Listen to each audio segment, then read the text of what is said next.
ছাত্ৰ ছাত্ৰীসকল কেইদিনমানৰ বিৰতিৰ মূৰত মই তোমালোকৰ মাজলৈ আহিছোঁ যেহেতু কেইদিনমানৰ বিৰতিতে আহিছোঁ সেয়েহে মই আজি তোমালোকৰ বাবে চিলেবাছৰ টেক্সট বুকৰ কাম লৈ অহা নাই মই খুব চিম্পলকৈ আমি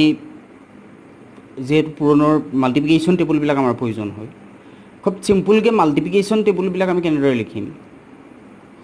আমাৰ মাল্টিপ্লিকেশ্যন টেবুলবিলাকত সকলোৰে সমস্যা থাকে কিন্তু টেবুলবিলাক একজেক্টলি লিখাটো খুব এটা জটিল কথা নহয় খুব সহজতে কিছুমান চিম্পল ৱেইজত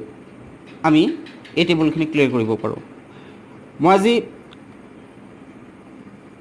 খুব সহজতে 11ৰ পৰা 20 লৈকে এই মাল্টিপ্লিকেশ্যন টেবুলবিলাক আমি কেনেদৰে লিখিব পাৰোঁ বা প্ৰব্লেম এটা সলভ কৰোঁতে এনেকুৱা ধৰণৰ এই মাল্টিপ্লিকেশ্যনখিনি যদি পৰি যায় তাৰ ৰিজাল্টটো খুব সহজতে কেনেকৈ পাতিব পাৰোঁ তাৰ বিষয়ে এটা তোমালোকক চিম্পল ট্ৰিক দিবলৈ আহিছোঁ গতিকে আমি প্ৰথম মই মাল্টিপ্লিকেশ্যন টেবুল লিখাৰ এটা ট্ৰিক চাম তাৰপিছতে আমি চাম প্ৰব্লেমবিলাকৰ মাজত এনেকুৱা এটা যেতিয়া মাল্টিপ্লিকেশ্যন আহি যাব তাৰ ৰিজাল্টটো আমি কেনেকৈ পাতিম হ'ল এতিয়া মাল্টিপ্লিকেশ্যন টেবুল পতাৰ আমি ট্ৰিক্স এটা চাওঁ প্ৰথম ধৰি লোৱা 11ৰ পৰা 20 লৈকে মই কৈছোঁ 20খনটোতো বহুতেই সহজেই হয় আৰু প্ৰত্যেকটো বা প্ৰত্যেকটো নাম্বাৰৰ কাৰণে টেবুল মই লিখি নাথাকোঁ বহুত সময় লাগিব মই জাষ্ট তোমালোকক দুখনমান টেবুল লিখি পেলাই ট্ৰিকটো দেখাই দিছোঁ সেইমতে তোমালোকে বাকীখিনি খুব সহজতে কৰি ল'ব পাৰিবা হ'ল ঠিক আছে ধৰি লোৱা প্ৰথমতে মই কি লওঁ ধৰি লোৱা 16ৰ টেবুলখন লিখিব লাগে 16 টেবুল লিখিব লাগে কেনেদৰে আমি লিখিম 16ৰ টেবুলখন লিখিব লাগে হ'ল তোমালোকে এটা কাম কৰিবা 16 আমি 1ৰ টেবুলখন ইয়াত পাতি লওঁ হ'ল 1ৰ টেবুলখন নিশ্চয় ধৰিব পাৰিছা 1 1 জাৰ 1 2 জাৰ 2 1 3 4 5 6 7 8 9 1ৰখন পাতিলোঁ আৰু 6ৰ টেবুলখনো মই ইয়াত পাতিলোঁ 6 1 জাৰ 6 মই 06 লিখিছোঁ 6 2 জাৰ 12 6 3 জাৰ 18 4 20 30 36 6 7 জাৰ 42 48 6 9 জাৰ 54 এইখিনি মই পাতি ল'লোঁ পতাৰ পিছত আমি ইয়াৰ এতিয়া টেবুলখন পাতিব লাগে কেনেদৰে পাতিম তোমালোকে মন কৰা আমি কি কৰিম 6ৰ যে টেবুলখন এইখন পাতি লৈছোঁ তাৰ 1ৰ ঘৰ যিটো এই ঘৰটো নিশ্চয় ধৰিব পাৰিছা এই ঘৰটো 1ৰ ঘৰৰ এই ফলাফলটো আমি একে ৰাখিম এইটো আমি ইয়াত পাতিলোঁ হ'ল 6 2 8 4 0 6 2 8 4 1ৰ ঘৰটো মই পাতি দিছোঁ একজেক্টলি প্ৰথমতেই পাতি নোলোৱা হ'লে হয়তো তোমালোকে বেছি ভালেই পালাহেঁতেন এতিয়া আমি যিহেতু 16ৰ টেবুল লিখিছোঁ ইয়াত আমি কি কৰিম এই ডিজিট দুটা প্লাছ কৰিম 1 প্লাছ 0 কিমান হ'ব 1 ডেট মিনছ এইটো আমি কি পালোঁ 16 ইনটু 1ৰ ৰিজাল্ট পালোঁ হ'ল তাৰপিছত ইয়াত এইটা যোগ কৰিলে কিমান পালোঁ 2 প্লাছ 1 3 এইটো হ'ল আমাৰ 16 ইনটু 2ৰ ৰিজাল্ট হ'ল তাৰপিছত আমাৰ 16 ইনটু 3 আহিব কি আহিব 3 প্লাছ 1 4 তাৰপিছতে 4 প্লাছ 2 6 হ'ল এইটো হ'ব 16 ইনটু 4 তাৰপিছতে আমাৰ 4 গ'ল ইয়াত আমি কি কৰিম 5 প্লাছ 3 8 এইটো হ'ল 16 ইনটু 5 তাৰপিছতে 6ত লিখিম 6ত আমি কি কৰিলোঁ 6 plus 3 9 that means it is 16 into 6 7 plus 4 11 এইটো হ'ল 16 ইনটু 7 তাৰপিছতে ইয়াত 8 প্লাছ 4 12 এইটো হ'ল 16 ইনটু 8 14 এইটো হ'ল 16 ইনটু 9 হ'ল গতিকে কোনো ধৰণৰ অসুবিধা নোহোৱাকৈ কেৱল মাত্ৰ প্লাছ কেইটামান কৰি 6ৰ টেবুলখনৰ সহায়ত আমি কি কৰিলোঁ 16ৰ টেবুলখন লিখি দিলোঁ নিশ্চয় বুজি পাইছা খুব সহজতে আমি পাব পাৰোঁ এতিয়া মই 19ৰ টেবুলখন চাওঁ ধৰি লোৱা 16 17 18 যিকোনো এখন টেবুল চাব পাৰি মই ধৰি লোৱা 19ৰ টেবুলখন চাওঁ 19 টেবুল এইবাৰ মই অকণমান বেছি ছিষ্টেমেটিককৈ পাতিবলৈ চাম 19ৰ টেবুলখন পাতিবৰ কাৰণেও একেদৰে 1ৰ টেবুলখন তোমালোকে ইয়াত পাতি লোৱা 1 2 3 4 5 6 7 8 9 1 9 জাৰকৈ পাতিলোঁ 9ৰ টেবুলখন পাতা 9 1 জাৰ 9 9 2 জাৰ 18 9 3 জাৰ 27 4 জাৰ 36 5 জাৰ 45 6 জাৰ 54 7 জাৰ 63 9 8 জাৰ 72 9 9 জাৰ 81 হ'ল এতিয়া ইয়াৰ সহায়ত আমি কি কৰিম 19ৰ টেবুলখন পাতিম হ'ব আগৰ দৰেই আমি কি কৰোঁ ওৱান্স প্লেচ একে ৰাখিম হ'ল ওৱান্স প্লেচ একে ৰাখিম আৰু বাকী এই দুটা ডিজিট আমি প্লাছ কৰি পেলাই টেন্স প্লেচত আনিম এই দুটা আমি প্লাছ কৰিম হ'ল এতিয়া আমাৰ প্ৰথম যদি 19 × 1 চাবা 1 + 0 1 আৰু 1 ঘৰত 9 আছে ঠিক আছে তাৰপিছতে ধৰা 19 × 2 1 + 2 3 আৰু 1 ঘৰত 8 আছে তাৰপিছতে 19 × 3 3 + 2 5 1 ঘৰত 7 আছে হ'ল 19 × 4 4 +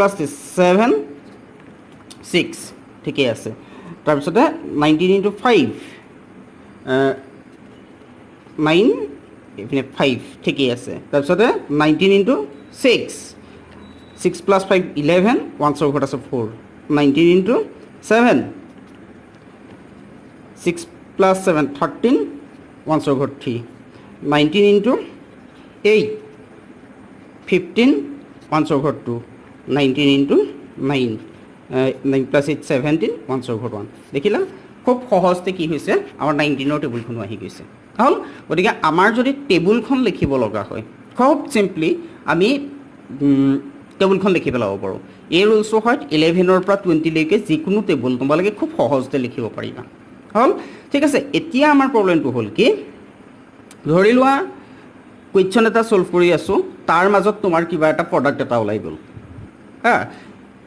ধৰি লোৱা 19 × 7 পাতিব লাগে 19 × 9 পাতিব লাগে বা 16 × something পাতিব লাগে 14 × something পাতিব লাগে সেই প্ৰডাক্টবিলাক পাতিবলৈ তোমালোকেতো এইখিনি গোটেইখিনি লিখি থাকিব নোৱাৰা সেই প্ৰডাক্টখিনি খুব সহজতে আমি পাতিব পাৰিব লাগিব তাতো কি হয় বহুতৰ টেবুলৰ খেলিমেলিৰ কাৰণে সেইখিনি ৰিজাল্টবিলাক পতাত ভুল হৈ যায় যাৰ ফলত অংকটো ভুল হয় এতিয়া তাৰ এটা শ্বৰ্টকাট আমি শিকোঁ হ'ল 2 ডিজিট নাম্বাৰ 11ৰ পৰা 19 লৈকে হ'ব যিকোনো ধৰণৰ 1 ডিজিট নাম্বাৰে যেতিয়া আমি ইনটু কৰিম ইনটু কৰিলে তাত তোমাৰ প্ৰডাক্টটো কি হ'ব কুৱেশ্যনৰ মাজত ধৰা ছল্ভ কৰিব লগা হৈ গ'ল মোৰ যেনিবা আহি গ'ল বোলে 19 × 7 পাতিব লাগে এতিয়াতো মই আগৰ দৰে টেবুলখন লিখিব নোৱাৰোঁ বা আমি এফালৰ পৰা টেবুলখন পঢ়ি থাকিবলৈও আমাৰ সময় নহয় হ'ল সেইকাৰণে আমি কি কৰোঁ 7ৰে ইনটু কৰিছোঁ চ' 70 পাতিলোঁ আৰু এই ডিজিট দুটা ইনটু কৰি পাতি পেলাই এই নাম্বাৰ দুটা প্লাছ কৰি দিলোঁ তাৰমানে আমাৰ কি হ'ল 19 × 7ৰ ভেলুটো হ'ল 133 দেখিছা নিশ্চয় নেওতা গাই থকাতকৈ খুব চিম্পুলকৈ হৈ যায় সহজকৈ হৈ যায় ধৰি লোৱা তোমালোকক 19 × 6 লাগে 6ৰে ইনটু কৰিছা কাৰণে 60 এইপিনে 6 9 = 54 এটা আমি প্লাছ কৰি দিলোঁ 114 তাৰমানে আমাৰ এই ৰিজাল্টটো আহিল 114 নিশ্চয় ধৰিব পাৰিছা ধৰি লোৱা তোমালোকক লাগে 15ৰ টেবুল বাৰু এনেও সহজ হয় 9ৰে ইনটু কৰাৰ কাৰণে 90 পাতিলোঁ প্লাছ 9 5 = 45 এটা ইনটু কৰি পাতিলোঁ পাতি পেলাই এড কৰি দিলোঁ তাৰমানে ইহঁতৰ প্ৰডাক্টটো আহিল 135 হ'ল তেনেদৰে তোমালোকক ধৰি লোৱা বোলে 16 × 6 লাগে 6ৰে ইনটু কৰাৰ কাৰণে মই 60 ল'লোঁ 6 6 = 36 দুইটা এড কৰি দিলোঁ 96 নিশ্চয় ধৰিব পাৰিছা এইদৰে যদি আমি প্ৰডাক্টবিলাক উলিয়াব যাওঁ খুব চিম্পুলকৈ ওলাব খুব সহজতে ওলাব আৰু আমাৰ যিকোনো কেলকুলেশ্যনত তোমালোকে ফাষ্ট কৰিব পাৰিবা গতিকে এনেকুৱা ধৰণে বোলে মোৰ প্ৰডাক্টত মাল্টিপ্লিকেশ্যন টেবুল গাই থাকিলে মোৰ ভুল হয় বা পুৰণৰ নেওতাত খেলিমেলি হৈ গুচি যায় তেতিয়া চিন্তা কৰিব লগা নাই এনেকুৱা ধৰণে তোমালোকে ফলাফলবিলাক পাতিবলৈ যত্ন কৰিবা খুব সহজতে ওলাই যাব ঠিক আছে আৰু উদাহৰণ মই ইয়াৰ নাচাওঁ নিশ্চয় বহুত চিম্পুল খুব সহজতে নিশ্চয় তোমালোকে অনুমান কৰিব পাৰিছা বুজি পাইছা গতিকে তোমালোকে এইদৰে প্ৰেক্টিছ কৰিবা কেইটামান ফলাফল নিজে কৰি পেলাই টেলি কৰিলে তোমালোকে খুব সহজতে পাৰি যাবা আৰু নিজে যেতিয়া কেইটামানৰ ফলাফলৰ শুদ্ধকৈ পাতিব পাৰিবা প্ৰচেছটো তোমালোকৰ ভাল লগা হৈ আহি থাকিব ঠিক আছে হৈ গ'ল আৰু এটা কেলকুলেশ্যন মই কৰি দেখাইছোঁ হা চিম্পুলকৈ এটা কথা আছে চাবা দেই, এইটো কিন্তু অনলি ফৰ 25। মোক তোমালোকে যিকোনো এটা নাম্বাৰ দিয়া, ইয়াক ধৰা 25ৰে ইনটু কৰিব লাগে হ'ল। মই দুশাৰীত 2 ডিজিট নাম্বাৰে যিহেতু মাল্টিপ্লিকেশ্যন 47 5 ডিজিট নাম্বাৰলৈকে আছে, গতিকে ডেফিনেটলি কৰি চাব লাগে। কিন্তু মই ডাইৰেক্টলি ইয়াৰ প্ৰডাক্টটো পাতি দিছোঁ। চোৱা, প্ৰথমতে মই ফলাফলটো পাতি লৈছোঁ কি হ'ব, তাৰপিছত মই তোমালোকক ক'ম 1190625 হ'ল। মই এইটো ভেৰিফিকেশ্যনটো চাই লওঁ হৈছেনে নাই হোৱা। 47625 ইনটু 25 হ'ল। 5 5 জাৰ 25, 2 থাকিলে 10, 12, 1 থাকিলে 31, 3 থাকিলে 38, 3 থাকিলে 23, 0 4 5 12 2 14 15 8 9, যদি প্লাছ কৰোঁ 5 2 6 0 8 8 প্লাছ 1 9 11 1190625। অ'কে, শুদ্ধ হৈছে। এইটো মই কেনেকৈ পাতিলোঁ একজেক্ট মই সৰুকৈ কৈ থৈছোঁ, তোমালোকে পাৰিলে যত্ন কৰিবা। এই ডিজিটটোক মই 4ৰে ডিভাইড কৰি পেলাই ইয়াত ৰিজাল্টবিলাক পাতি গৈছোঁ, কুৱেশ্যনবিলাক পূৰণ ফলবিলাক কি ভাগফলবিলাক মই পাতি গৈছোঁ। 4য়ে যেতিয়া ডিভাইড কৰিম চাবা প্ৰথমতে 4 আছে, গতিকে এবাৰ দিম। তাৰপিছত 7 নামি আহিব, 7ক 4ৰে এবাৰ যাব, 7ত 4ৰে এবাৰ যাব, ছাবষ্ট্ৰেক্ট কৰিলে 3, ওপৰৰ পৰা 6 36ক 4ৰে 9বাৰ যাব, 36 মিলি যাব। গতিকে ওপৰৰ পৰা 2 নামিলে বাৰ নাযাব 4ৰে, গতিকে 25 একেলগে নমালে 0 এটা বহাম। 25ক 4ৰে ডিভাইড কৰোঁতে 6 জাৰ 24 ছবাৰ দিলোঁ, 1 ৰিমাইণ্ডাৰ থাকিল। 1 ৰিমাইণ্ডাৰ থাকিলে লাষ্টত আমি 25 পাতিব লাগে। 0 ৰিমাইণ্ডাৰ যদি মিলি যোৱা হয় তেতিয়াহ'লে দুটা 0 পাতি দিব লাগে।